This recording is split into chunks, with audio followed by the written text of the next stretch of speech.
Very welcome, everyone. Today we're going to have this interesting seminar about the concept of sufficiency. And this project is organized by the Green Foundation, the Green European Foundation, with the support of Cogito and with the financial support of the European Parliament to the Green European Foundation. And we're going to first listen to something like a 15-minute presentation by Dirk. Can you remind me of your... Holemans, Dirk Holemans, who have written a book, which we should have here, but it's called Enough. Dirk has been writing it, and he's working for a Belgian think tank, and also has been a member of parliament. And then we will have a discussion with Åsa Callmer, who is a researcher with an interest in and expertise in the concept of sufficiency, and Rebecka, who is a green politician in Sweden, also with a big interest in this concept. We will have a discussion here, the four of us, and then we will also let the audience in. So you can raise your hands later on. I will tell you when you can do so. But first of all, I think we'll start with a presentation by Dirk. So please welcome up.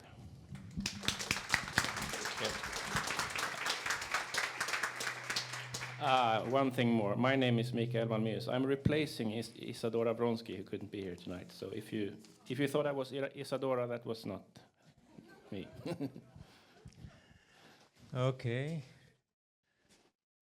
Great to be here. It's a privilege, a joy, and a pleasure. With or without echo. You don't hear me? Okay. So it's a pleasure to be here. Talking, actually, in a way, you took a big risk listening to someone you don't know about the concept sufficiency, which is also for some people a bit strange. So, very happy to be here. As an introduction, I want to tell two things out of the book. There are, of course, much more things we elaborate on, but the first is the importance of imagination. So while we are thinking about the book and what to write, I've written many books, mostly boring non-fiction, you would say, and then, of course, how can we reach out to people, move their hearts? And 3 years ago, we had the pleasure with our organization to invite Amitav Ghosh, who is a writer, novelist, from India, living already many years in New York. You probably will hear about him later. I think he will soon get a Nobel Prize. And he wrote a lot of novels, but he also wrote 2 books about the climate problem issue. And one of his books is about analyzing all the novels we are reading, written in Europe. And he says it's very strange. It's always about persons coming out of age or a love story. And nature is just this kind of decor surrounding. It's not part of the story. It's not part of what's happening. It's not changing. What he said, in other cultures, nature can be an actor. Nature can change things. And he said it's something very typical of the modern worldview. And it has severe impact how you imagine the world, because how you imagine the world implies how you design and make the world. And he gave 2 small examples, which I want to also talk to you. The first, he said, when he was a student, he was in India living, one day walking from the campus to his student home, and there was a huge storm, a hurricane, bicycles flying in the air, and he had to really save his life. And then he said, I never had the courage to use this real experience in my novels, because my readers would say, oh, stupid, it's not possible, bad story. And you see fiction and non-fiction in our world, sometimes they now are changing places. If you would say, there's a huge fire in Los Angeles and they're not able to stop it, you would say, come on, don't exaggerate. But there's another example Amitav Ghosh gave, which is very powerful. He said until 17th century, all cultures, also European culture, had the idea you cannot control nature. The sea, for instance, is a very powerful actor. So you shouldn't build cities near the sea because then the sea can swallow the city. And then, of course, 17th century, capitalism, British Empire, how to extract most value out of the world. You need ships and you need harbors close to the sea. And then they built New York, they built Bangkok. All these cities that now are threatened by a rising sea level due of climate disruption. So how we imagine our world will influence how we design and make our world. So that's, and I'm not going to tell it, but I just want to, I will not read it, but so therefore we start the book with a small short story fiction. It's about people who show how we in 10 years' time can make a better society. And we did it on purpose in 10 years. Because you all know these studies, we will go net zero by 2050. Everybody agrees, Shell, Coca-Cola, whatever, of course, but 2050. Of all the politicians or CEOs in the room, they're retired or dead. So it's the coming 10 years. And also to make it more concrete, we finished the book, and at the end of this evening, I will read a little piece, how within 10 years, people, we take the example of a young couple, can lead a very good, flourishing life within planetary boundaries.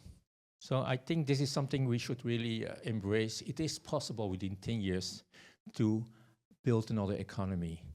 That was my first point. My second point is, of course, the title. We first wrote the book in Dutch, and there it was interesting because we wanted a specific word, and so you have growth and degrowth, but we wanted something else. And so we invented a word in Dutch. It's very funny because today I learned you can also invent it in Swedish. So people can help me, people I already spoke to today. So what is growth in Swedish? And so it's groei in Dutch, and we invented the word omgroei. Omväxt, you invented a new word in Swedish. There you go. That's the future. Okay, and then, of course, we had to translate it, and we were not able to invent it in English, so we said, what's the core idea? And the core idea is sufficiency, but that's a more academic concept, so we said, how would you explain it to your neighbor? And then, enough. Everybody should have enough. And when there's overconsumption, you say, it's enough, stop. So I think it's something everybody understands enough. And it's also nice, whether it's in Dutch or in English or in Swedish, there's the same core, it's the same word. How it's in Swedish? Genoeg?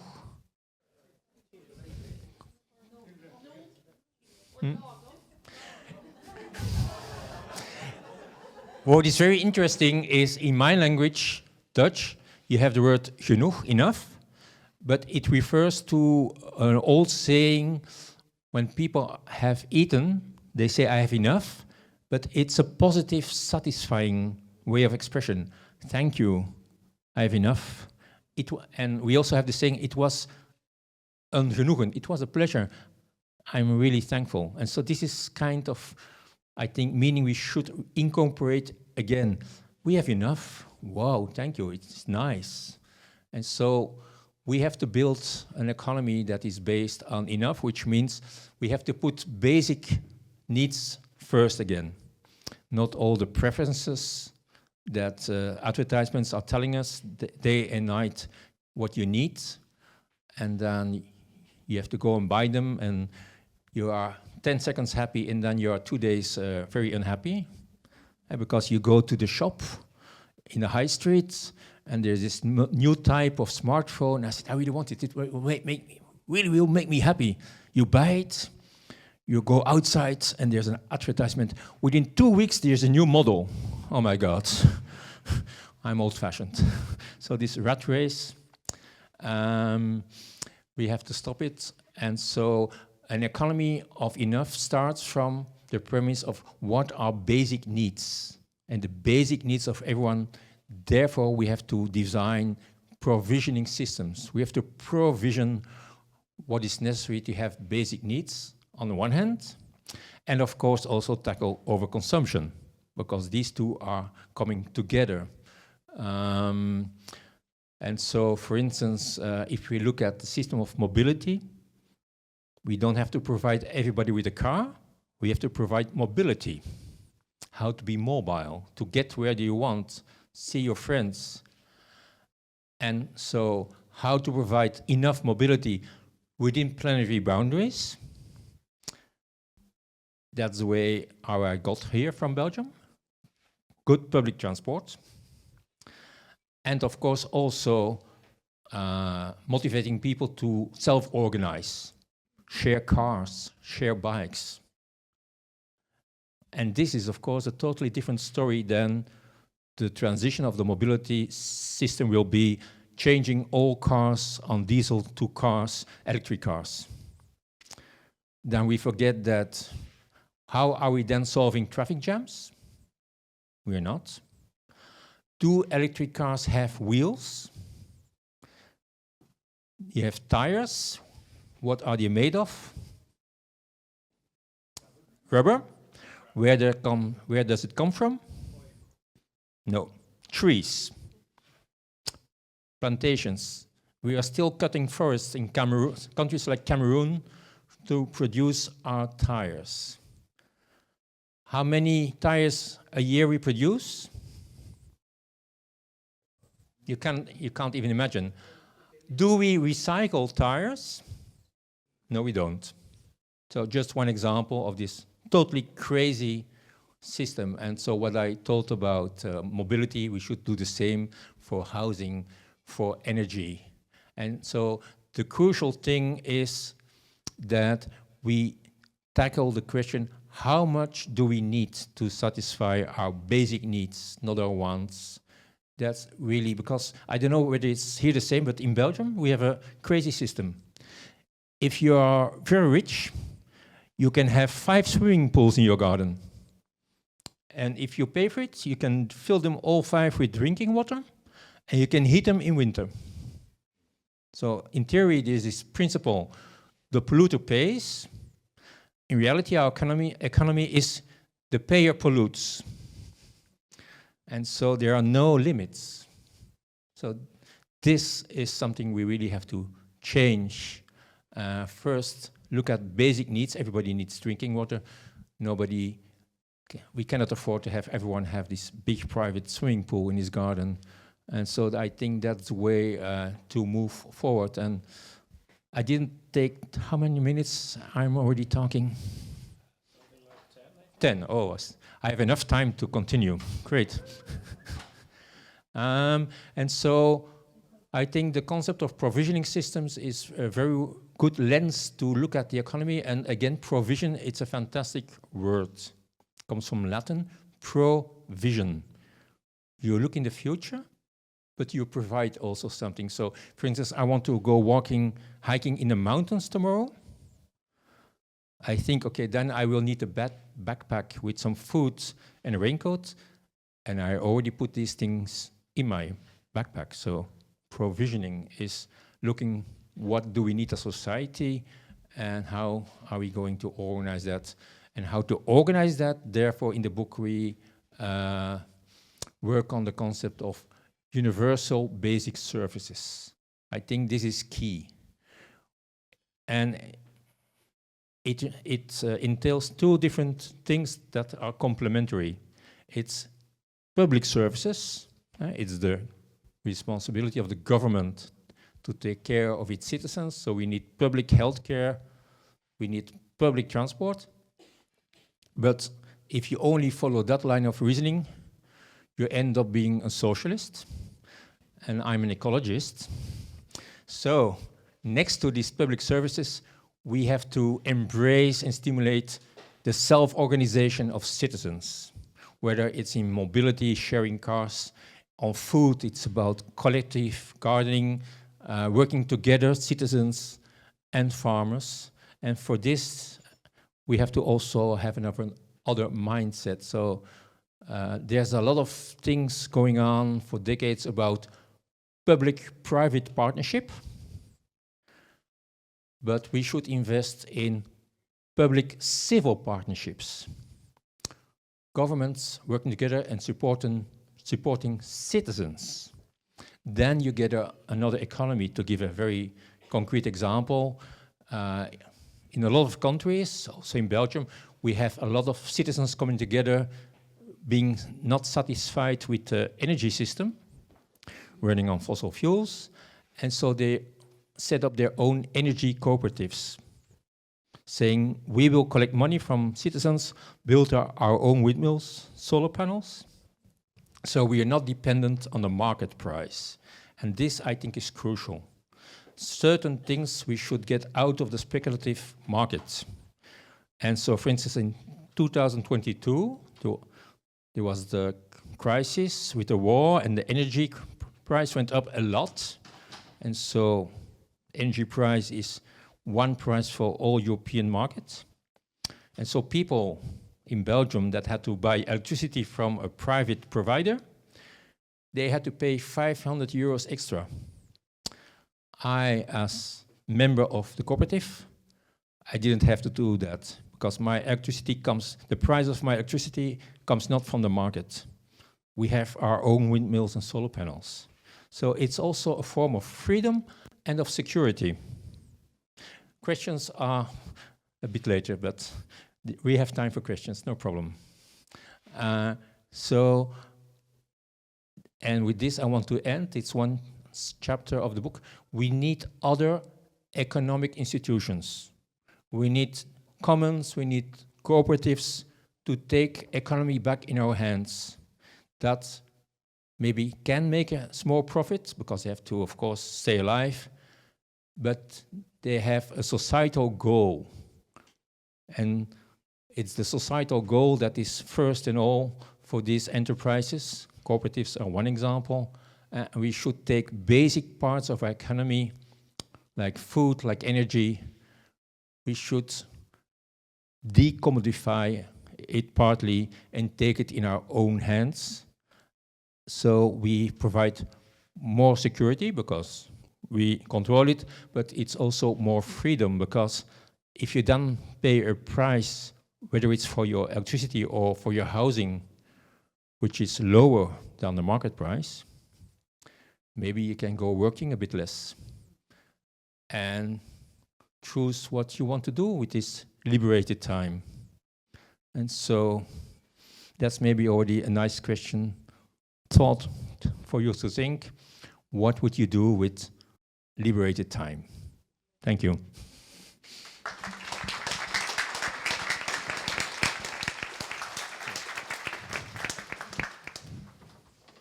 I think you can stay here, and I will also welcome up. Thank you very much, by the way, for the very interesting. Welcome Åsa Callmer here and Rebecka and Moine. And I will start now to give the word to Åsa. You're a researcher, as I said already, and so we're here to talk about sufficiency, and that's sort of your research, I know.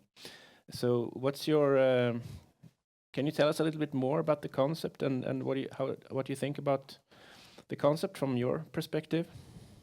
Absolutely. I started studying sufficiency about 10 years ago, and I did so because I found it to be a concept that combined two and seemed to be an interesting solution, so to speak, to crises, really. The ecological crisis and the social crisis, or you could say the crisis of injustice, globally and all over in our society in Sweden and Europe. And sufficiency, to say very briefly how to define it.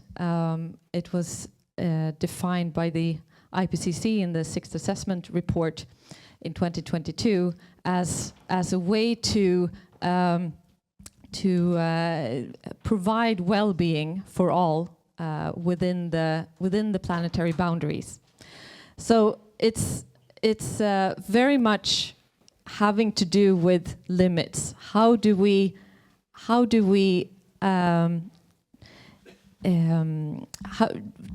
the ecological limits that we have to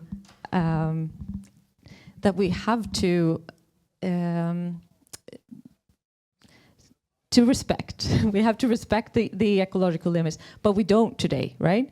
Our economy is growing as if there were no limits.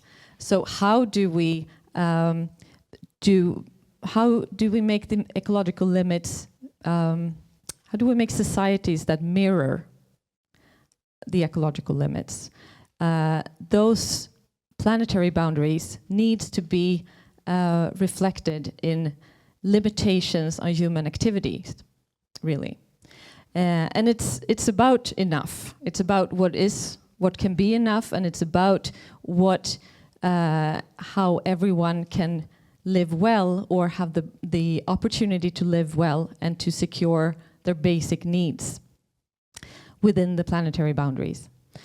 And I think it was really interesting what you said about this positive connotations of the Dutch word. Was it genoeg? Genoeg. I think that's really interesting because in my thesis I write about sense of sufficiency. Like there is an urgent need for affluent individuals and groups and societies to develop a sense of sufficiency. And what can that be? A sense of what is enough.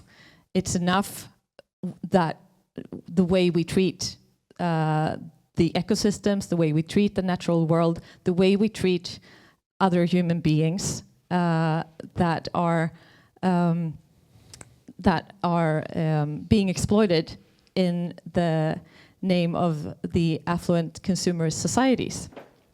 And this enough, it's very much when you talk about, if you talk about sufficiency or the Swedish word lagom, for example, you can say, well, it's enough, and then you often land in discussing, yeah, okay, I can settle with this. I don't need that fancy car. It's good enough to have another car, or and I wanted to me that is not a very positive connotation to kind of settle with good enough. So I would say that this sense of sufficiency is very much about encountering what is good and enough, and because it needs to be a transformation of society that is based on the planetary boundaries, the ones that we need to keep within, but it needs to be a transformation that is good for all, for everybody. And so I think there is a risk, if we talk about sufficiency, that people who don't understand the concept, or who doubt it, or want to claim that growth is the only way forward, there is always the risk that sufficiency can be interpreted as taking us backwards, which I think is it's a misconception, and therefore I think it's important to keep this good and enough. So that's where we need to that's what we need to reach towards, or to aim towards. I think, should I say something more about, or we'll discuss more my research later, perhaps, the politics, or yeah. I think if you if you're fine, we're coming back to that. And about politics, I think we have the right person, Rebecka Moine here. So if you would like to reflect on sufficiency in relation to politics, how can we, is it possible to, or I mean, how is the situation when you try to talk about sufficiency in a political context? Yeah, thank you. And thank you all for being here. Thank you, Dirk, and for the organizers for creating this event and meetings. I believe in meetings and conversations. And this is a topic which is a little bit of, I don't know what you guys think, but I would say taboo in Swedish politics. If you mention any criticism about capitalism, you're a communist.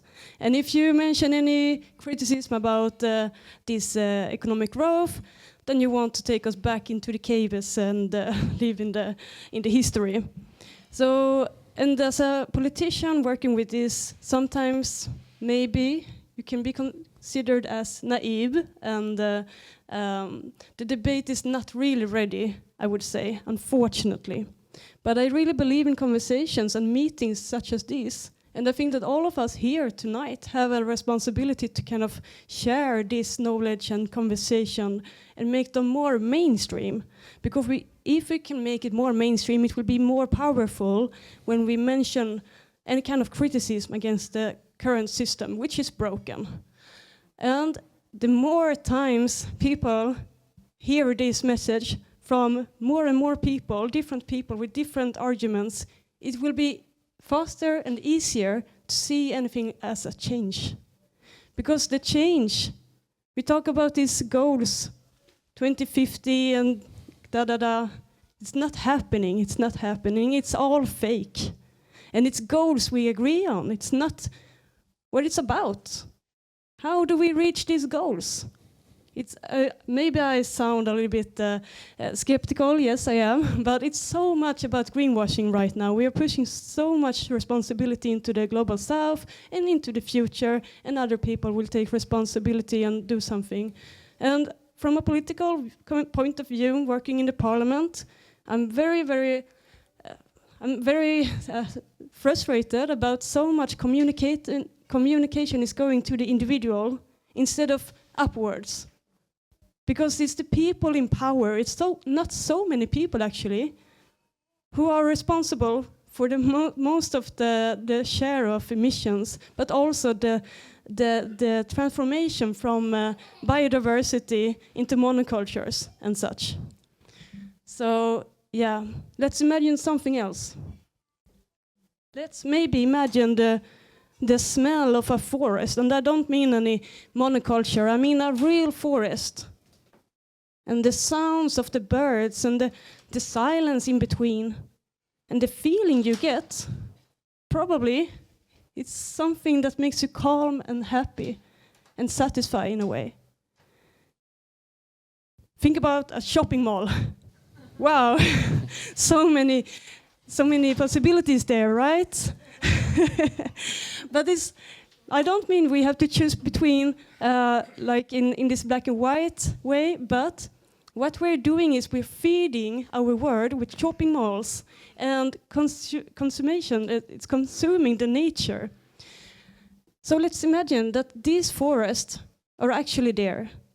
And the seas, the oceans are full of life, not plastic. And let's imagine that the forest is taking life and time back. I think people are longing for visions again. Like visions that doesn't only have to do, how do we limit bad things from happening?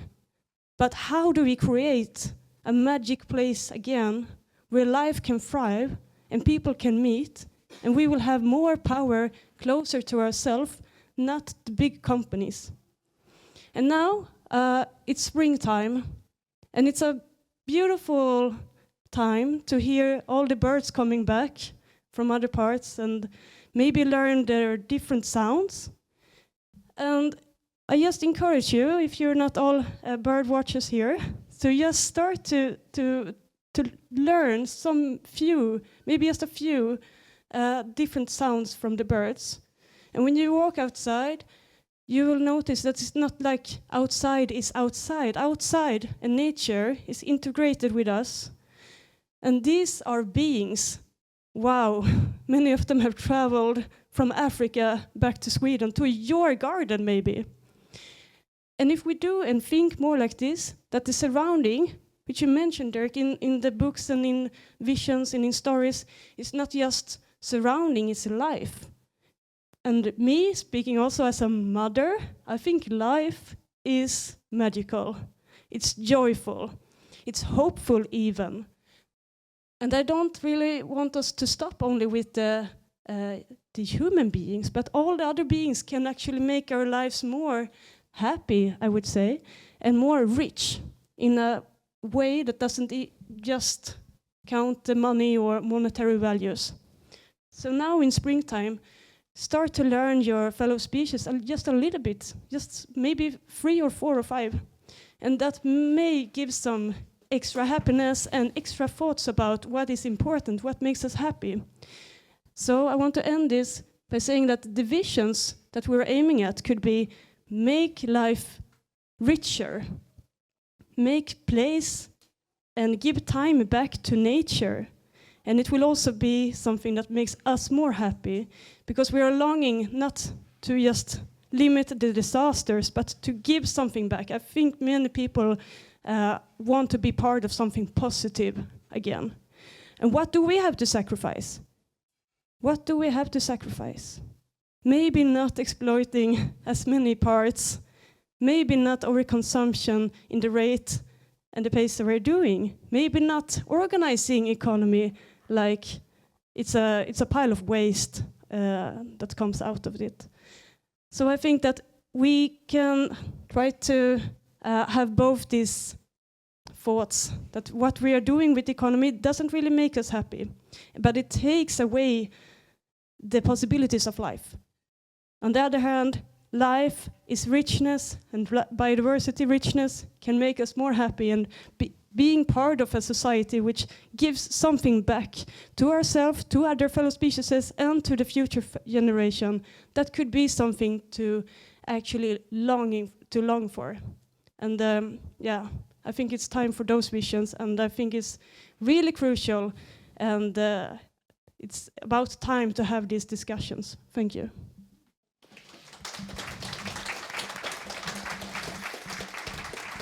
Yeah. Thank you, Rebecka and Åsa, for your reflections. I think, we're coming back to visions. I think we will have to keep all the visions in mind, but I also guess that we're also a little bit interested in about the concepts and how do we go to work. So I would like to start with some more, I don't know, technical, but sort of definitions and things is good to know. So, for example, how much is enough when we're trying to envision or define the space that we're going to try to live in? How can we measure it or define it? I guess we have both a level that our needs have to be fulfilled in some way, but what are the needs? How much do we need? I don't know if you want to come back, Dirk, to the microphone to start with. You never have friends enough. No. So I think, and this is typically for this kind of debate, the tricky thing is go into the false debate on what's your individual responsibility. And then with the finger, how much is enough is a debate we have to do as a country, as a city, in a democratic way. We already did it on emissions of carbon, but we also should do it on resources. And then is the basic question, how do we restructure our society? How do we build systems that allow to have good lives using much less energy and resources? And for instance, to give one example of the city where I live, Ghent. Somebody already has been to Ghent in Belgium. Was okay? Great, old city. Oh, come and visit Ghent next time. But the interesting thing is what I'm going to say about Ghent is also happening in Paris, which is a huge city, so it's big change. 20 years ago, my city was a city dominated by cars. So you had a mobility system which was using a lot of resources. Then there was a change of government. The red-green coalition gained majority. There was introduced a lot of things. We made parking much more expensive, but also investing in good pavement for pedestrians, a very ambitious cycle policy plan, and then also change of rules where how to drive with your car. And so in less than 10 years, because the mobility plan was introduced in 2017, we had a radical change in mobility. We have now the most frequent way of going somewhere in Ghent is now by bike. And people walk and people take public transport, but still, if you want to go somewhere by car, it's possible, but not just driving through the city. And so the critique before was, yeah, nobody will come to Ghent anymore. We'll become a desert. I remember slogans from the right-wing parties, you're making a desert out of Ghent, nobody will come. And so by joke, every Saturday we put pictures on social media, pedestrian streets with too many people, you cannot pass almost. So it's really inaccessible. And also to make it very, I have 2 daughters, working, living in Ghent. They don't have a car, they don't want a car. What should I do with a car? And so, how much is enough?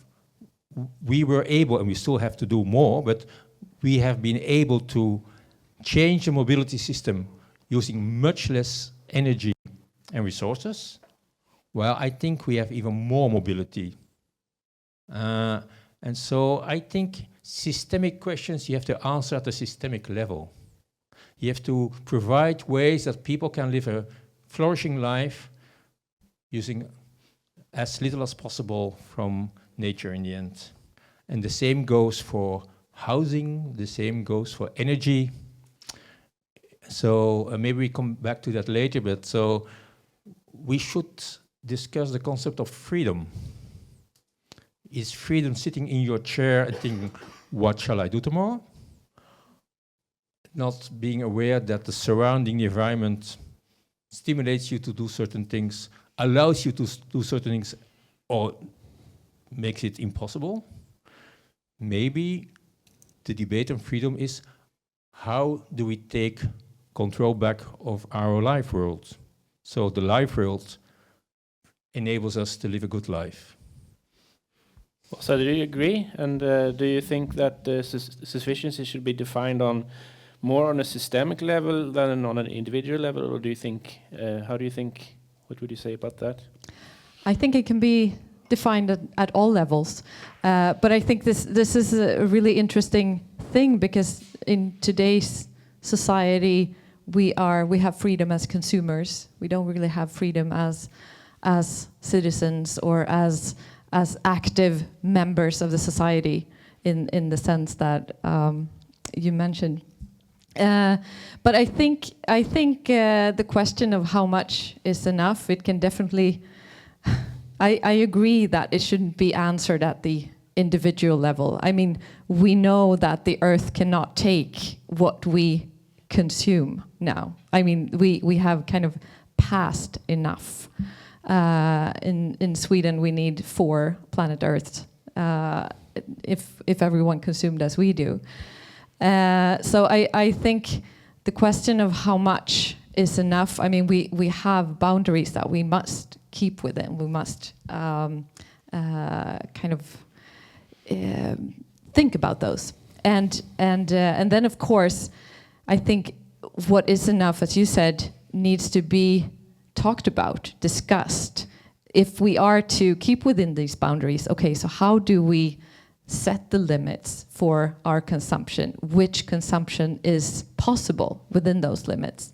And I think that most people would agree that, for example, banning private jets is quite a simple issue. There is nothing necessary with a private jet. There is nothing necessary with having 3 homes or more.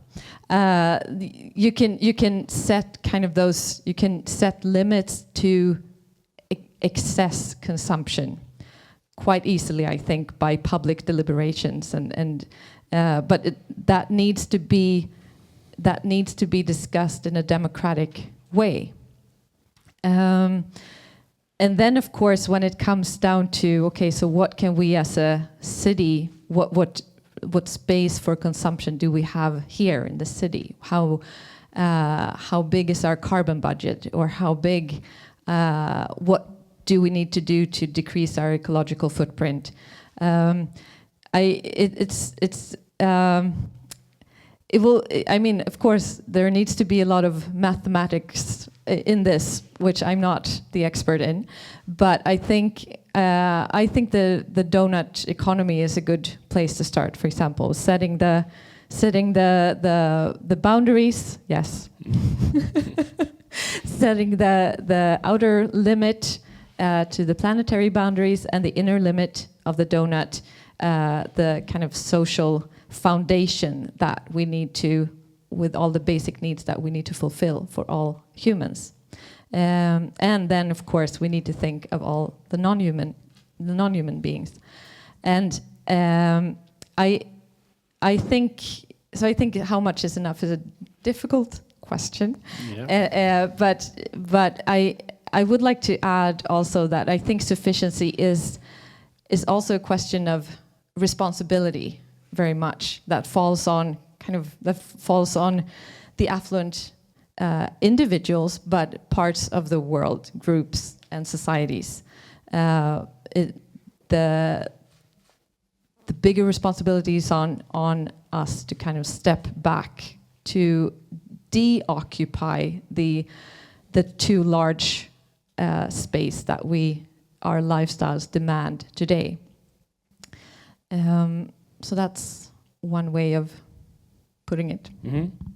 Rebecka, do you, as a politician or as thinking about the politics here, I mean, the bottom up or the top down approaches, it seems like the politics is addressing both, but we cannot get support for perhaps the policies, the top down policies from the voters who come from below. Or I guess you must have thought about this, but yeah. I think this is specifically tricky when we're, at least if we're seeing sufficiency as some kind of limitations. I mean, you try to convince us that sufficiency is something that we all would want to, and I hope it can be so, but still working in politics, it must be a bit difficult. Yes. I don't... Yeah, I think many people, if I raise this question in the parliament or so, people will think about hard times, war times, ransoms, and things like which are.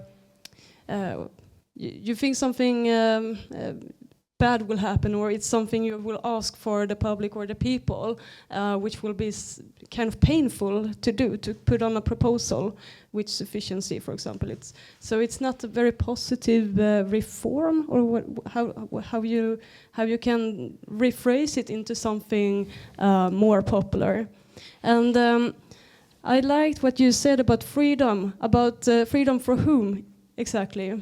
Because the system that we have now, it's a lot of consumer freedom, but for humans, as humans, we're not consumers all the time, and especially the people who are very much aware, maybe take a step back and don't consume so much.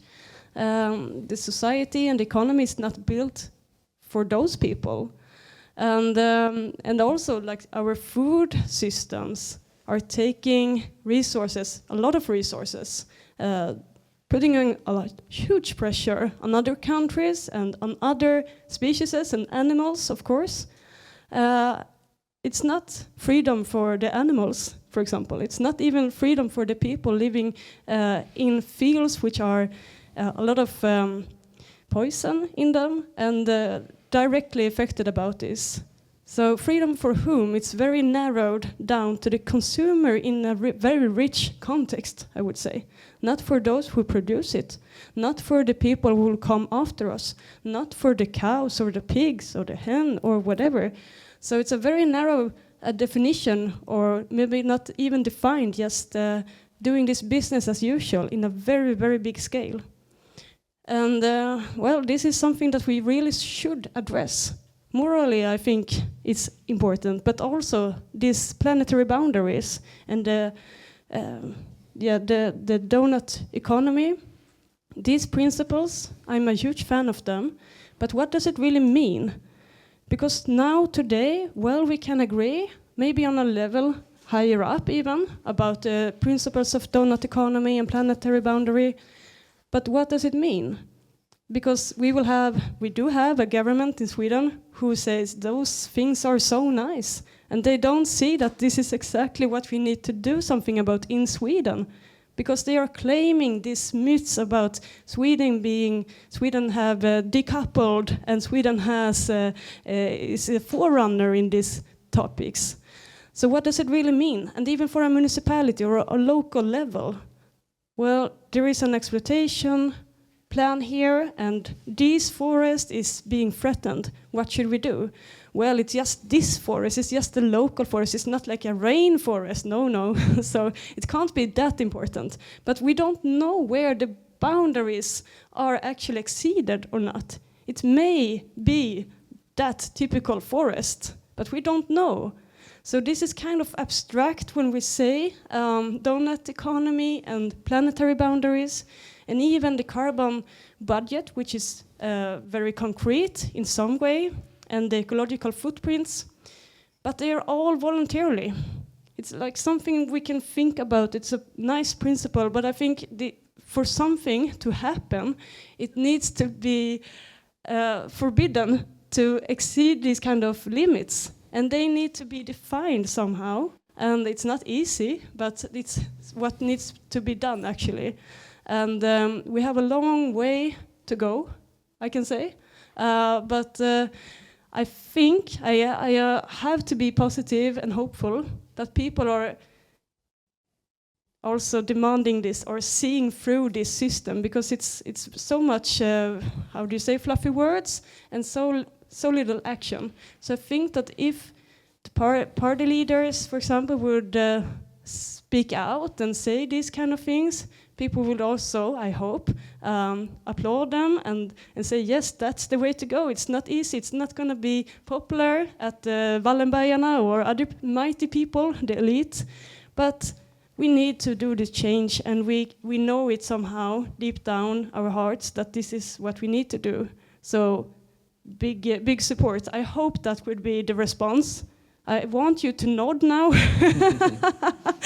because otherwise, if people are not nodding or encouraging this, it will be political, how do you say, självmord?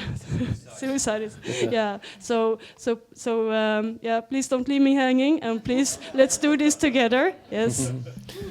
Oh yeah, it's thank you. It's a long way to go, you say, but you say we can do it in 10 years. So I'm wondering, so I want to go into some more details about policy instruments. I mean, I think you have written about working hour reductions and universal basic services, and I mean, sort of nitty-gritty political propositions and instruments. You say nitty-gritty? I said so, but maybe I'm not using the right word, but what would you say? So we have different proposals in different chapters. I will try to combine a few. So I hope your imagination muscle is quite active now.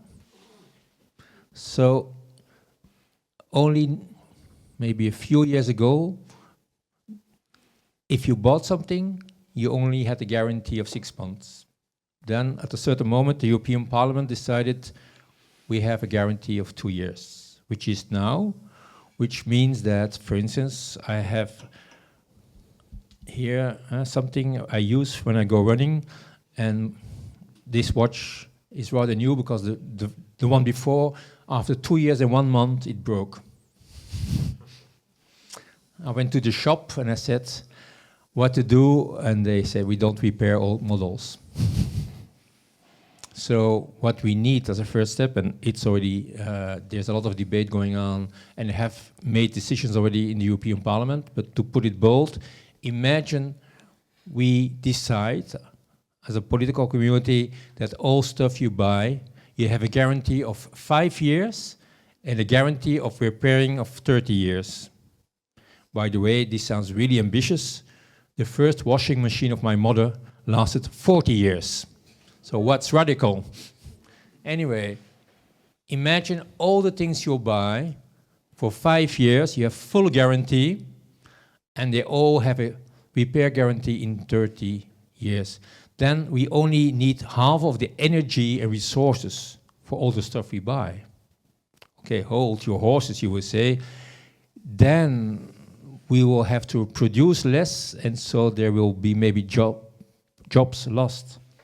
That's not a problem. We will be working less because we will produce less.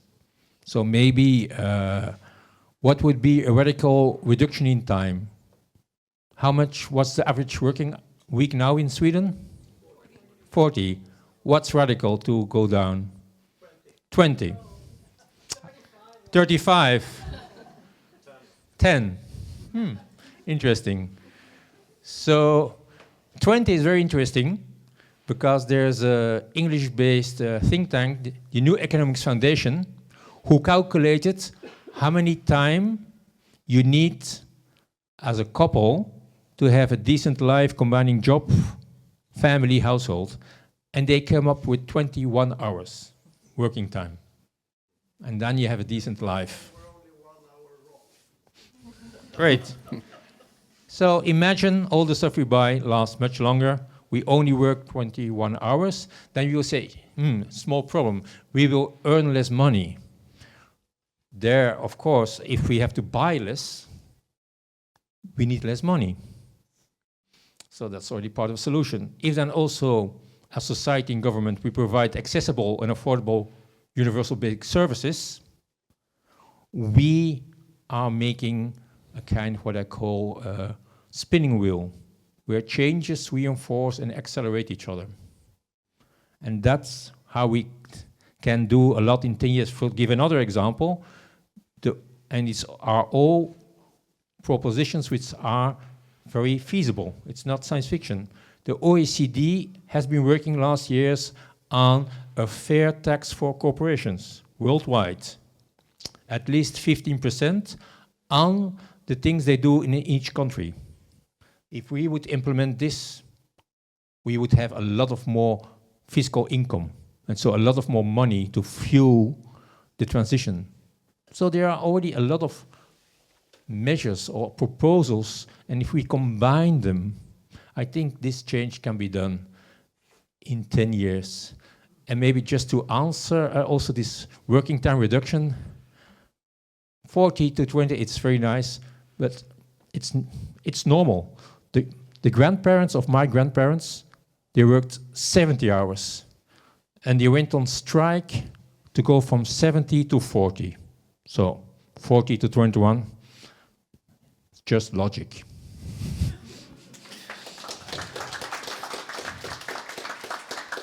Can you? I have just a follow-up question on the difference between efficiency and sufficiency, and when it comes to policies. Do you understand my question? I don't know if you understand it. So either you explain my question. I will explain your question. I'm from basic training and engineer, so I understand efficiency.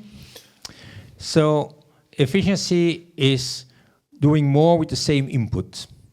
For instance, for decades, engineers have invested time and knowledge in making your car using less diesel.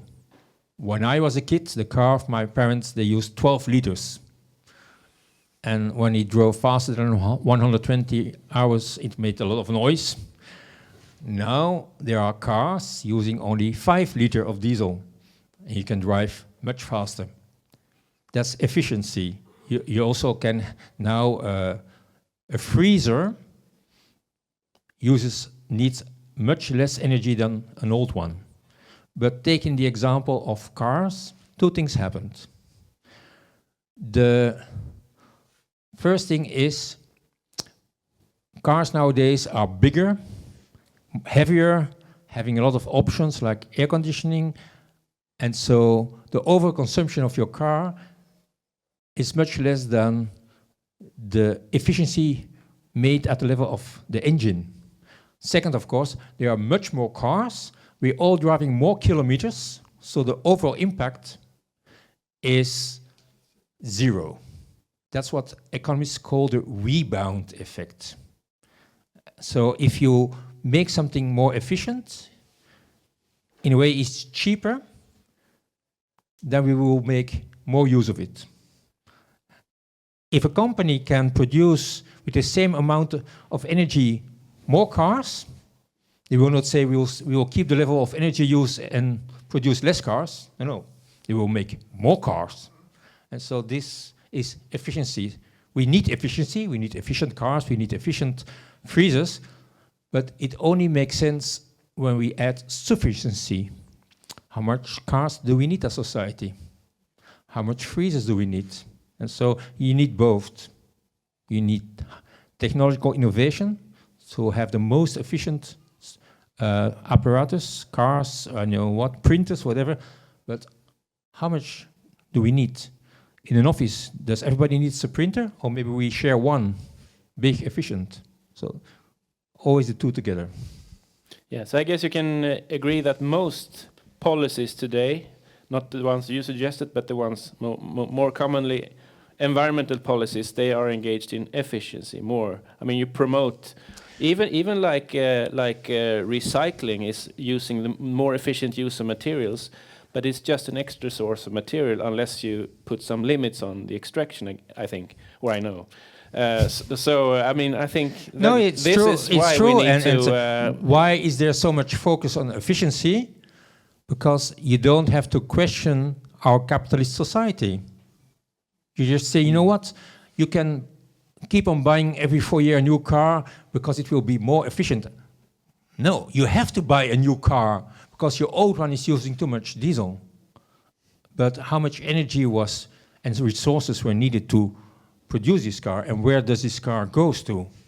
Actually, it first goes to Poland 5 years, and then it goes 20 years to Africa, to answer the question. And so efficiency without sufficiency is bullshit. Yeah, that's why I try to talk about policies for sufficiency. So, Åsa, do you have some reflections on that? Yeah, I think when I've worked on developing kind of a framework for politics for sufficiency, I think you touched on all the important elements in such a politics, and I think and you said limitations. There needs to be limitations. Again, that reflect the actual boundaries that we need to respect. And so that is one step. There needs to be a politics of limits, so to speak, actual limits. And it's also about a politics of less, and what less stuff, less clutter in our minds, but also in terms of consumption and in terms of things, that unnecessary things really, and less market. How our economies and societies today are very kind of everything we do almost is within the market, or there are few places in the society, at least if you live in the city, that are market free, where you don't expect to be consuming in one way or another.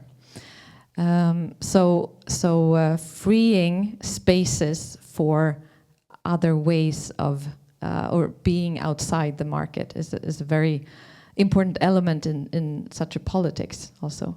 And also, which in the same, it's connected, is politics that provide opportunities for living slower and closer, or bringing societies closer together, local economies, shortening the distances we travel, for example, shortening the time we travel, and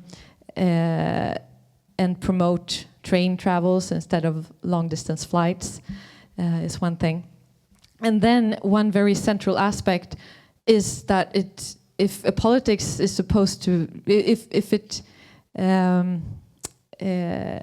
in order to be accepted, really, it needs to be a politics that keeps well-being at the center, and to create acceptance, and also to change the norms, really. And politics that does that, I think, can also be, in a way, setting an example in the way that you were talking about, envisioning a different society and a different economics. So I think well-being is a central part in all the nitty-gritty that you talked about too. Do you have any comments on that, Rebecka? I think we were going to let you, if you can prepare your questions now, start raising your hands, but we'll let you speak a little bit first. Great. And thank you also, Dirk, for mentioning the rebound effect, because as a biologist and focusing a lot on biodiversity, that's always the case when talking about, okay, but how much can we produce per hectare of this crop or whatever? And if that is a high number, a satisfying number, it's very hard to argue for this less productive ways to use the land, so to speak, like the debate between commercial and ecological organic farming, for example. And what we are dealing with is just this, like what will happen is the commercial and poisonous agriculture will grow on behalf of the biodiversity-rich areas. And this is very problematic. This is exactly Devon's paradox, or the rebound effect. And what is sad and problematic about this is very hard to reverse that. Once we have created a very biodiversity, how do you say, like it's a low biodiversity there after producing these monocultures and poisoning this land.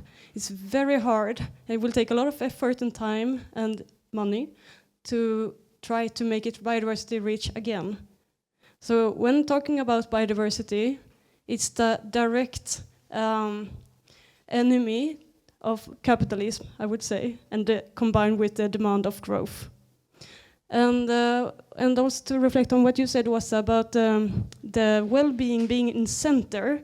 I work in the EU Affair Committee, where all the Swedish ministers will come to these meetings and have to discuss their position before going to Brussels.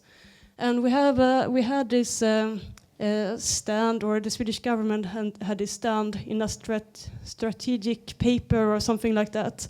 And I mentioned, kind of just summarized what we said here in this panel discussion about what about setting the well-being in center of the EU, because EU could maybe be in the forerunner and showing with good examples of win-win-win situations.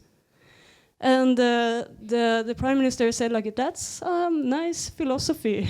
Let's keep that in mind. But what we need to do is focus on growth and competitiveness. So we really try, but I think the well-being must be also in center, because this is a vision where we need to be many people longing for something better. And for example, this mobility, which you mentioned, Dirk, it's not maybe about having a car, each and one of us, but to have an ability to go somewhere where we like to go with public transportation, for example. And as a consumer, which we are not all the time, maybe we could shift that into lesser and shorter working hours and have more time for what we think is important, what we think is nice, funny, what we have as a hobby or reading or doing more that makes us happy. So I think those kind of suggestions should be in the center, and maybe we can lure the majority of the people into the degrowth or post-growth policies. It's a little bit joke, yeah. So now it's time for questions. Do we also have online questions? Not yet, but there will be, I guess, and you will help me to catch them up. So I see one hand there, and I see quite many hands. I'm very glad for that. But just remember that you are 60 people or something here, and so don't make too long questions. Yeah, and please stand up and use the mic.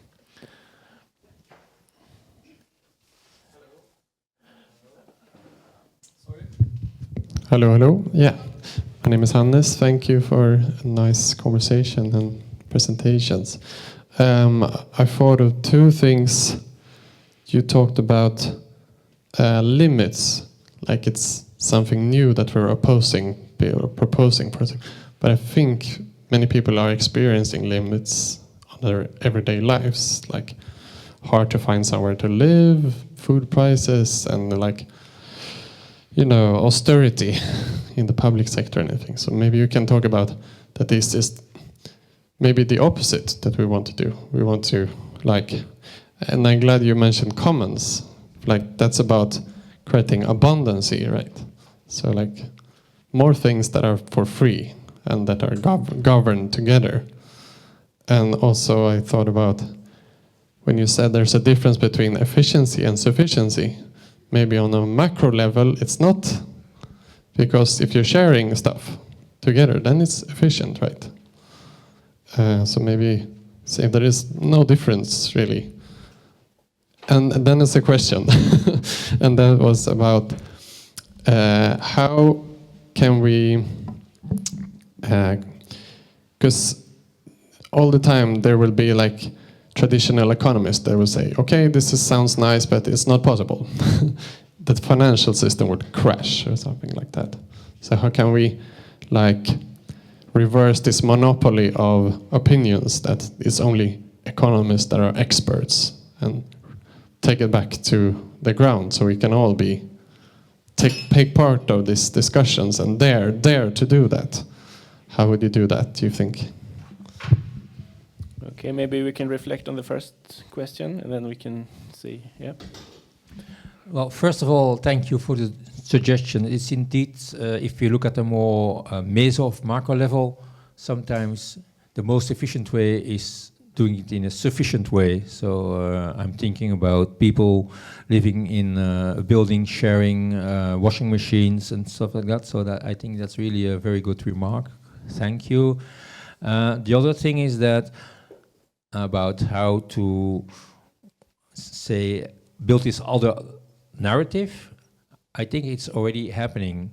I think in many countries, Belgium for sure, but I think also Sweden, we have alternative ways of where citizens organize to have energy co-ops. We have people working together with farmers to have community-supported agriculture. We have people working together to have co-housing. And so we have, I would say, the prototypes of the other economy. But most of these people are very busy doing it because it's difficult in a hostile environment. So we should, and it can be done on the city level, for instance, bring all these people together and telling the story of all these things already happening. We can call these initiatives prefigurative. They already figure out how the economy could look within 10 years. And so building on these existing practices and showing them and telling this is a future, this is what we want to support, I think is a very convincing way, convincing more than just figures and tables. So that would be my short answer. I don't know if you want to add something to this question, or we can perhaps let a few more. Maybe we take 2 or 3 questions so that I think we'll have some time still. But yeah, okay. Pernilla, so I just wanted to sort of continue on this on limits, and now I'm playing devil's advocate a bit here, because I myself talk a lot about planetary boundaries and boundaries, but there has been discussions, for example, in Spanish researcher Georgios Callis, who talks about limits in his book with that name as well, and he talks about this, that there's a difference between this sort of idea of scarcity or austerity measures, and that perhaps we're egging this on by talking about scarcity of resources and so on, as that not being a powerful way to motivate people. Rather, he talks about like the power of self-limitation, really as this type of freedom. So I think it would be interesting to hear you talk a bit about that. Sort of this, there is this counter thing about limits could be seen as a way of sort of structuring on people as sort of needing limits, being limited by someone else, versus the actual quite liberal idea of self-limitation, which is sort of based on this idea that you're a thinking, capable human being. Something on this would be interesting. And you please pass on to a few more. Ja, senast då. Sorry, Per, just for you, Dirk. Do you say electricity in Holland or do you say power? Because power is a question of power. The energy cooperatives, that's power, people power. So power is a question of power. My question is to the audience. Tonight we invented the word omväxt, didn't we? So I will ask all of you, can we just agree that we start using that word? Because degrowth, you're a communist if you say degrowth, and I think so too. I don't like the word degrowth, because degrowth is that we are now all oilaholics. We are stuck in the oil economy. So if we go down and stay here, we're fucked. So omväxt is growth. So we're just rerouting. We're doing what you did in Ghent. You were developing your city into something better. That's omväxt. Degrowth is like, I don't like it. I'm stuck here. So can we decide we start using omväxt because it's more positive? Yes, for sure. I hope. Okay, we take one more. Before you ask your question, I'd just like to say to the people online that you can mail your questions to the email address questions@cogito.nu. Cogito with a C, cogito.nu. Please do so. Thank you. My name is Maria, and also building on Pernilla's and yours, and like it. Sorry. An invitation and a challenge to us all. I am wondering if we are trying to use the logic of the old paradigm. The logic of the old paradigm, which you also mentioned in the beginning, the paradigm of dominance, of controlling nature, of transactions and not relationships. In contrast to compassion, caring, collaboration, being part of a whole and not being in separation. That paradigm, because you're talking a lot about controlling, and society is a social construction, right? So we made this up and we built it. You use a metaphor often for societies, it's the iceberg, and in the very bottom of these icebergs, you have values, assumptions, and worldviews. And built on that, you organize society. We have our institutions, and at the surface, you have our behaviors, technologies. And what if we would build societies on a different paradigm, on different values and worldviews? And can we really come to this change without revealing that bottom, the root causes that are causing these effects? And do we then really need to control? Are we raising our children to become grown adults that we need to control? Or are we trying to guide them and nurture them to become, adults taking responsibility and making wise decisions? And in that paradigm, do we need to talk about control in that way, or do we use our judgment and so on? So is there... Yeah, just something to think about. Thank you. Okay, let's have a round of answers, and then... I would just like to add something, sorry. Okay, What that's you just said, just a bit of inspiration. On SVT, the Swedish television, there are now 2 documentaries about the intelligence of plants. Because basically the value problem that we have is that we are smarter than nature and we have the right to dominate the earth and do whatever we want. And we invented one word, nature, to just sum it all up and call it dead. But it's in fact very intelligent. And I personally have a belief that maybe trees are much more intelligent than we, you know. We just made up saying we're more intelligent, but they can survive without, in almost any circumstance, while we are very, very delicate and we need specific surroundings to survive. So I would just like to recommend these documentaries. It's about smarta växter on SVT. So just thank you all for a good talk here. Thank you. Can I say something about this limits? I think, to me, limiting does not. It's not about control. Limiting in this sense is really about living according to the physical realities, basically. But it's also, and I would think regarding what you said, I think we tend to forget about that limits can also be liberating, in the sense that they force us to think in new ways. They force us to imagine. If we have limitations, we are forced to use our creativity. And I think we are in desperate need of our creativity now. We are in desperate need of developing our imagination. So I think to find new ways in this. And certainly the transformation that is needed needs to be based on completely different values than our system is today, such as care, such as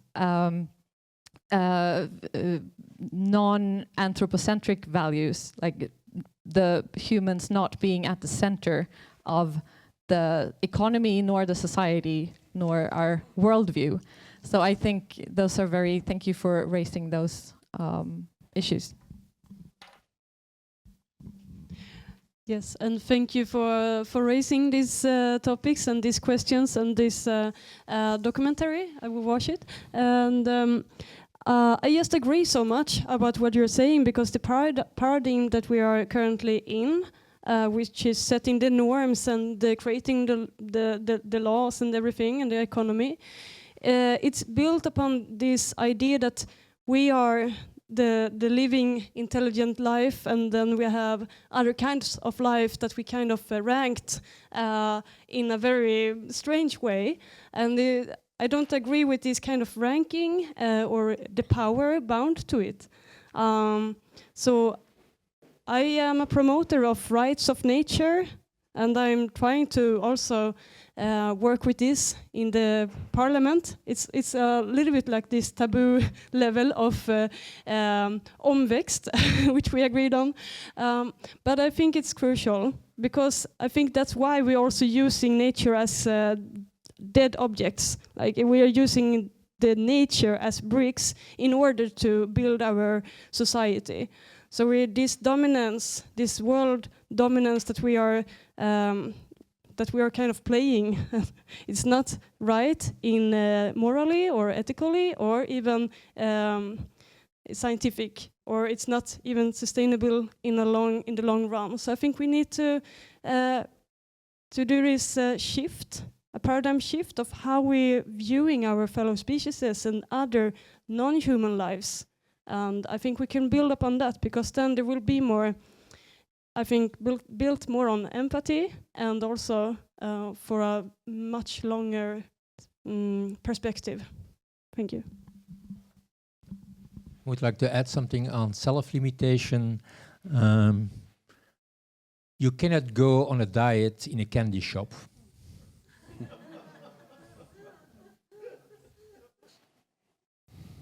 You cannot go on a diet in a candy shop. You cannot say to people, You have to self-limit yourself, but you have to live in a shopping mall. Doesn't work. Limitation is a political concept, and self-limitation is also a political concept.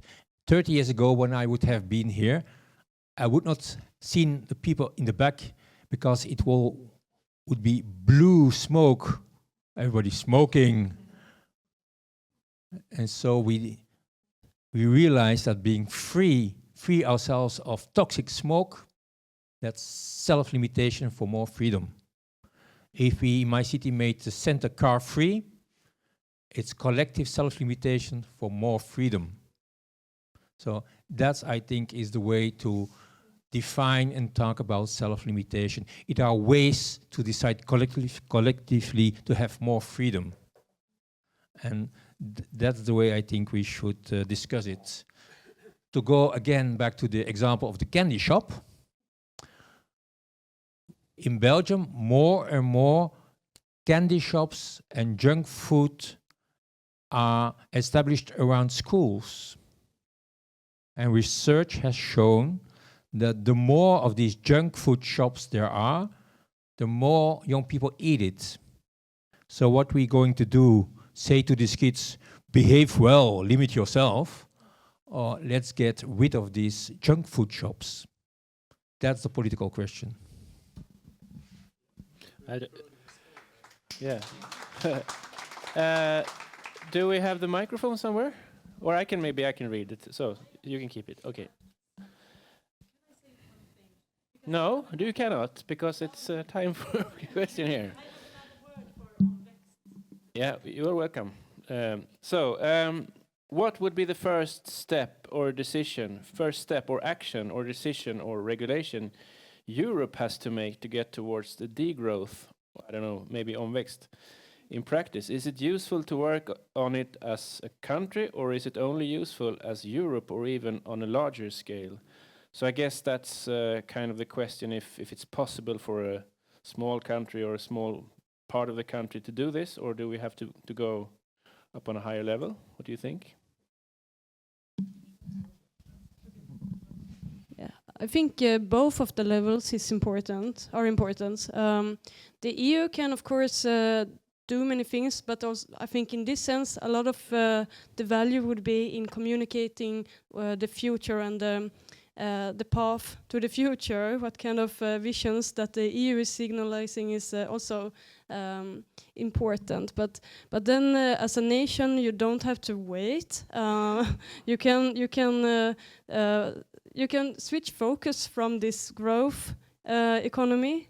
And in Sweden, for example, the government is governing all the agencies through these letters, and in the letters they put this requirement for the agencies to work for growth. So almost all the agencies we have in Sweden has this as a political goal that comes from the government. So one easy step would be to write something else. Let's replace that with well-being or something like that. Any other comment, or maybe we can? Maybe we can have some more questions, perhaps. Or do you want to comment on the? Maybe I want to use this question to be provocative. That sounds very good. We really should hijack the rhetoric of the right-wing politicians. So they are all talking now about security, because we have to build up a strong nation to be able to defend ourselves, maybe to the Russians, and so we have to invest a lot of money in arms. But at the same time, our economy is addicted to fossil fuels. Where do they come from? Our economy is addicted to raw materials. We don't have them. So every year, the European Union is spending, so we are spending 400 billion euros for buying fossil fuels. So talking about freedom and security, the sooner we have an economy running on renewables, the stronger and more secure we are. That's security we need. And so also in other parts of our society, the more we are focusing on reducing our demand, the stronger we are. If we can do with less metals, if we can do with less plastics, we are stronger as a nation and we are more secure in a very volatile geopolitical situation. So that's something also for me part of the green narrative. Can I just add there, and perhaps going back to your question about austerity, because I think this is a crucial point. What do we talk about when we talk about security? What will we talk about when we talk about freedom? How do we talk about these concepts? Just like growth. What do they mean? What meanings do we put into them? And I think that is one important step, which is not talking about the EU or national level here, but rather the very individual level here, just like you were saying about using the word omväxt. How we talk about things matter. And I think that the austerity situation that many people experience now, with the rising prices, with the very competitive housing markets, and so on, is one way that will also kind of build momentum around these questions, to kind of show the cracks in the system as it is. And I think freedom is also, and security is also very much connected to the biodiversity issue and the agriculture. How do we feed ourselves in our society? Do we do it on monoculture and imported konstgödsel? Fertilizers, thank you, from Russia, or do we have a working regenerative agriculture that is close by, that we can work in, that serves the community? I think that is also, when we talk about security, what kind of security do we mean, and what kind of security do we want? So, yeah. Okay, I think we will going to let some more questions. Did you still have the mic over there? And please raise some more hands. Oh, but you had something. Sorry for interrupting before. I have a word in Swedish. My name is Ruth Alice. I'm a stage poet, and I have invented a word, underhållbarhet. Det är underhållande, vi tar hand om det, vi har kul, det är hållbart, och då är det faktiskt underbart. Så det ordet vill jag dela med mig av till idag. So, a word in Swedish, it's untranslatable. You put sustainability, maintainability and entertainment together. Yeah. Yeah. Very clever. So, underhållbarhet. So, who else was, yeah? Yeah, thanks for the presentations. I'm Antoine. I come from France, and I'm going to teach you a word as well. In France, I think maybe some people here know it. It's PFH, 3 letters, which means putain de facteur humain. Sorry, it means the fucking human factor. And it's because it's a pun. It's just because we usually forget the human aspect in policy and in all the statements that we make. And I was curious today. What do you think is the psychology aspect to all that? Do you work with psychology scientists? And to the question, how much is enough? I wanted to answer a little more, because it's usually not an absolute measurement, but more like a relative measurement. We want more than what we used to have, more than the neighbor. I don't want an SUV because it's an SUV. I want an SUV because it's bigger than the neighbor's car. And in that context, how does sufficiency work? If you have any insights from psychology science on that. Any more questions? Do we have one here? Yeah.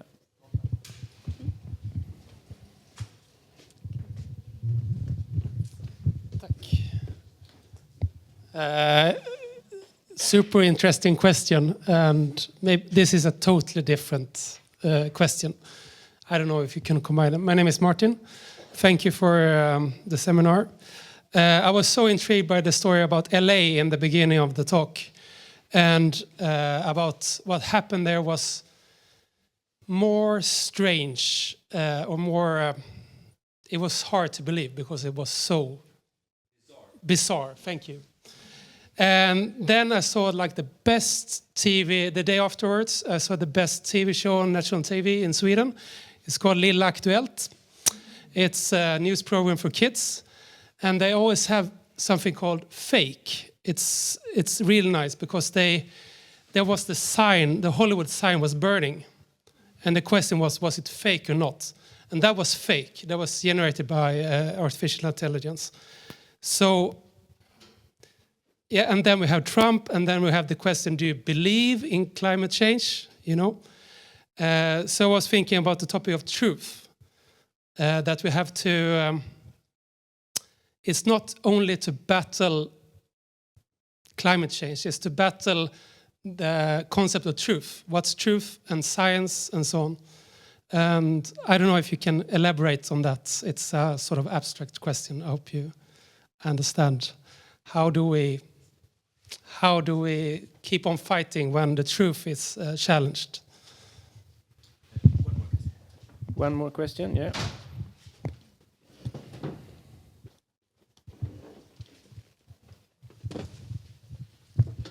Hi.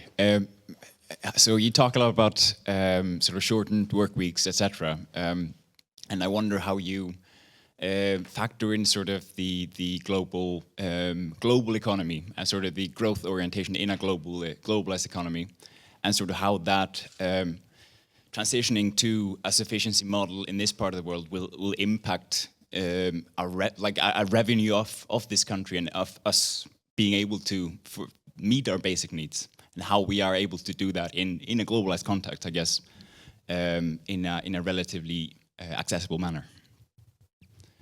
Thank you. So we have 3 questions and a suggestion. I don't. So it's about psychology, it's about truth, and it's about the global economy. So maybe you can comment on the ones you feel comfortable with. Okay, I can start with the first one, then on the psychology of sufficiency. I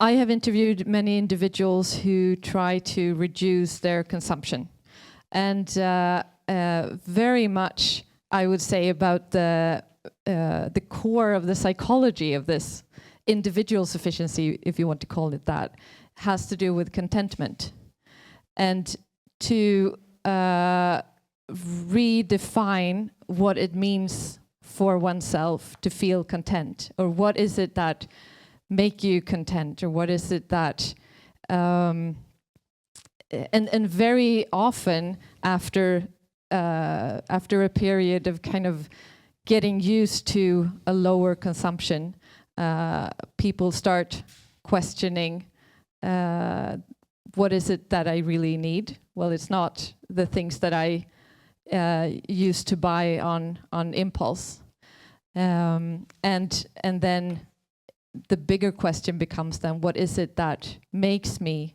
happy and content in my life? So that I mean that's a very basic psychology of sufficiency, but I think part of the answer lies in that, and again how we discuss this, how we discuss consumption, and what do we. I mean, we all have needs, but how we can work to satisfy those needs in different ways, and if we do it in non-materialistic ways, that's a start. That was one question. Yeah, thank you for your questions. And about the truth, we see now we have Donald Trump and Elon Musk is owning X, and I don't know if I have so much as an answer, but I really share the concern, because what we're seeing is this incredible wealth is concentrated with and also linked with all this concentration of power and the power to kind of change people's narrative and view of what is a myth and what is a fact and what is accepted. And I think it's important to at least address this issue that wealth equals to power, and it could also equals to a lot of power about the conversations, because our conversations takes place online, and you can buy and own platforms, and you can design them, and you can kind of you can down prioritize what is truth and what is okay and what is not. And I think I've been working as a volunteer a lot from the environmental movement, and what we always said as a strength that we have compared to the super rich companies and with all their lobbyists is that at least we know what we're doing and what we're saying and sharing is the truth. And talking with individuals, meeting people in person, the truth is something that, at least from my point of view, is still valued when we meet and talk together as individuals and as persons to persons. But on this internet, which is now kind of toxic places as X, I think people must know and be aware that if you go out there, you can find drama and maybe entertainment, but not so much facts. And I think this is something that we have to be more aware about, that the money concentration and the power concentration, but also the power of the communication. So not so much of an answer, but thank you for the question. It's really important. It's not easy also for, as a politician, when you have something that is also maybe not popular to say, and the truth can be twisted, and myths and things can go viral, which is not true, and twisted into a really nasty debate that can scare people off from even participating online and sharing their point of views and what they think is this or that or their opinions. So it's a change and something we should be aware of. Sorry, I don't have an answer. So Dirk, the last question on the global thing was left for you, and I think you might want to comment on the other ones as well. Yes, maybe for the last question, in global economy, our current economy is an extractive economy. There are people living very poor conditions, mostly in the global south, because of our way of living. There are people working day and night so we can go to the Primark to buy a t-shirt of €2. There are people picking strawberries in Spain so we can buy them here for €1. So a planned transition of our economy is also opening the window that these people in their countries can build sustainable economies focused on the well-being of the people living there. So I think it's a huge chance of making a lot of places better, not only here. And then on the first question, I think there are two elements. You gave the example of SUVs. People don't want SUVs. Otherwise, we have cars for at least 50 or 60 years. 10 years ago, SUV was an exception. So it was not that 20 years ago everyone wanted the SUV because the neighbor has a huge SUV. It was the car industry in Europe spends more than €1 billion every year on advertisements. Imagine that you as a green movement would have €1 billion for advertisements a year. Could make a change. So the impact on what we want, our longings, due to the advertisements, it's 24-hour machine, it's incredible. And therefore I really like what you said, we need what I call profit-free zones in our communities. Places where we can hang together, have a coffee, but there are no advertisements. There's no need to consume more. I think this is critical. And on the second level, to get rid out of this rat race of consumption, we need reconnection.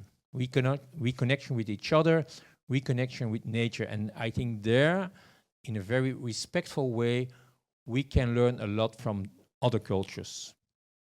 I think there we really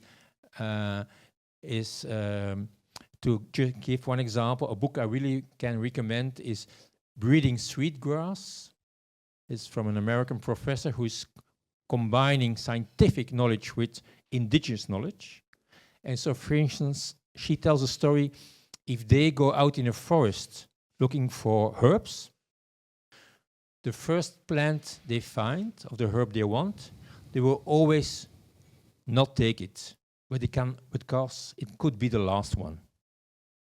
So I think this kind of reasoning we should reinstall in our culture. Okay. Yeah? From Maria Mahila Moneypenny wants to suggest regrowth as an English translation of omväxt. Then Mats Hellander, the chairman of the Wellbeing Economy Alliance in Sweden, would like to know more from Rebecka about the new narrative that you touched. He says, I think it's very important to have a changed narrative. What would be the most important components of such a narrative? Okay. I also want to send an invitation so we can also have a longer meeting for these discussions. But I think what I was talking about was the paradigm shift. I hope that's what he's referring to. And I try to base this on, I come as a biologist into the political field, and I don't think that we build this economy, the capitalistic growth demanding economy, on all these other life forms with respect for them. So I think the narrative needs to change from being this really kind of dominant and egoistic player, and kind of giving something back. And we also know from science that if we have one person that is being helped and the other one that is helping, the one that is being helped is very happy and satisfied, but the one that is helping out is really even more happier. So I think that we can do something here to give more than we take. We give more back to nature and invite us all to be part of this, and not just have this bad conscience about, oh, should I consume this or that? Do I have to choose between so many different kinds of objects in the store, and what is the least damage, into something else? That where could I contribute more? What does this company do to restore and rewild the world, to build an economy that is rewilding the world with every single money spent, for example? That's really radical idea, but I think people are longing into some direction of this, and I think that the narrative could change in many different kind of layers. And when I, for example, talked about limits before, a while ago, I was thinking, for example, ecocide law, which is the international way of making big scale environmental damages criminalized. And these processes is actually moving forward. And when that takes place, that will also change the narrative of what is normal and what is criminal. So many things in this, and many layers, and abstract layers as well. So I hereby send an invitation for a longer meeting. Thank you. Yeah, because we're not really finished, but we're closing in on the final. I think we talked a lot about narratives, and we want to have new discussions and thinking differently about the economy and so on, and introducing the sufficiency thinking. So I think it's on one level. I think we have said quite a lot. Apart from this more visionary, do you have where to start, except from this visionary thing? Do you have any good advice that we can start working on when we go home? Things we can do to more introduce these concepts to the rest of the world, to our neighbors, maybe. I think of sufficiency as in a bit the same way as with feminism. It's like putting on a new pair of glasses, really, and to see sustainability issues and questions of justice and well-being in a new light. And for me, at least, it's been like once I put them on, I can't really take them off again.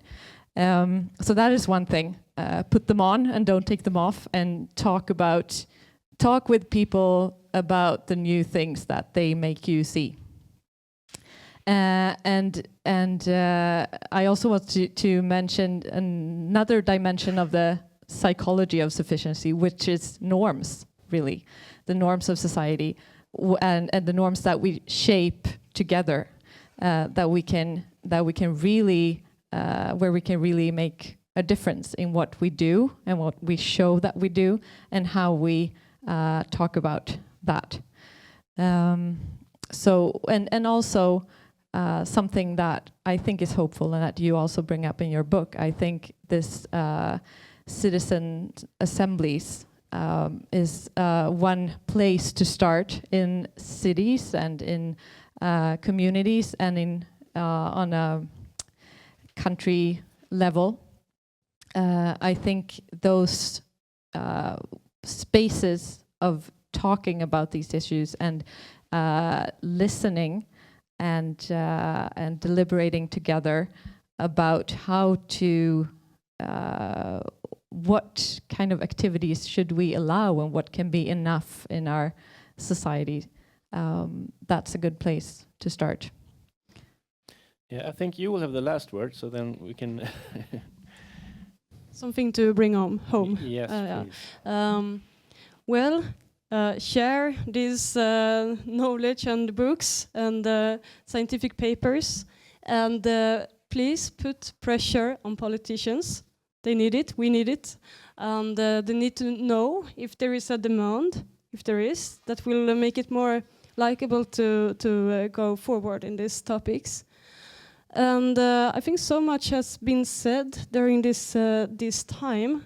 So just enjoy the spring and enjoy the sounds of all the birds that are coming back to these areas of yours, and get to know them a little bit and get to know other species as well, and learn from them and respect them and talk about that as well, together with this new economy, this omväxt, these visions that we have. Thank you and good luck. Thank you. And I think you will read something we will end with that. So I will say thank you before that, so that we will really end with it. So thanks, Åsa, and thanks, Rebecka, and thank you, Dirk, and thank you to the audience. Thank you to the man who ruled the audio system and all the technologies, and to Cogito and to the financiers and everyone else. So at the end of the book, we use again our imagination, and we describe how a young couple within 10 years can live a very good and sufficient life. So I'm going to read a little part. So it's about two people, Noah and Victoria.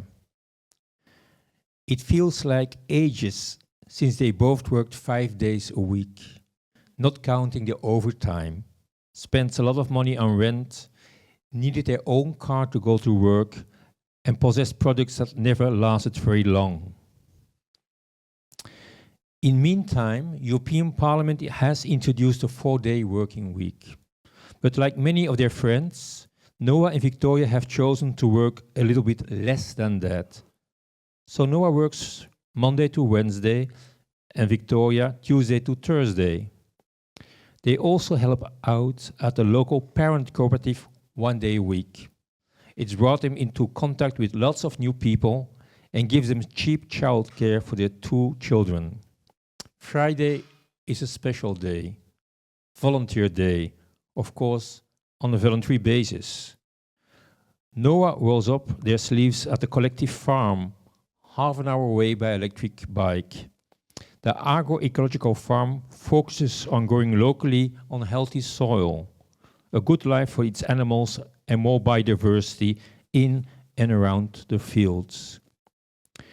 Their weekly visit at the farm also means that Noah sees their parents at least once a week, as part of the co-op has been converted into a co-housing project for young and old. Now that a fast train connects the city with the surrounding villages, the farm is easily accessible.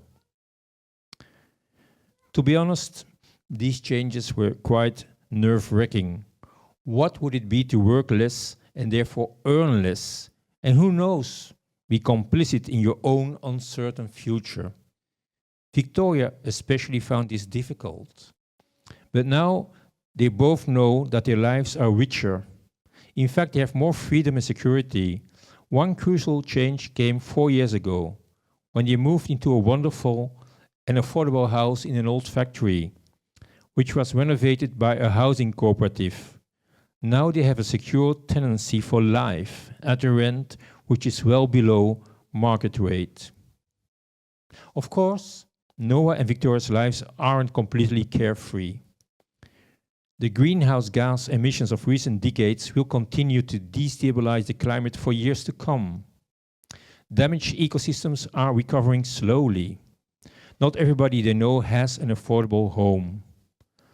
And while there's more global solidarity now than there was 10 years ago, for many people in regions with the highest temperature, life is very tough indeed. They hear the stories firsthand from climate refugees. Nobody can predict the future. Even the slow society in which Noah and Victoria are raising their children is still trying to work out how to respond to the words of Anat Singh. The art of living on a damaged planet and how to restore it. Thank you.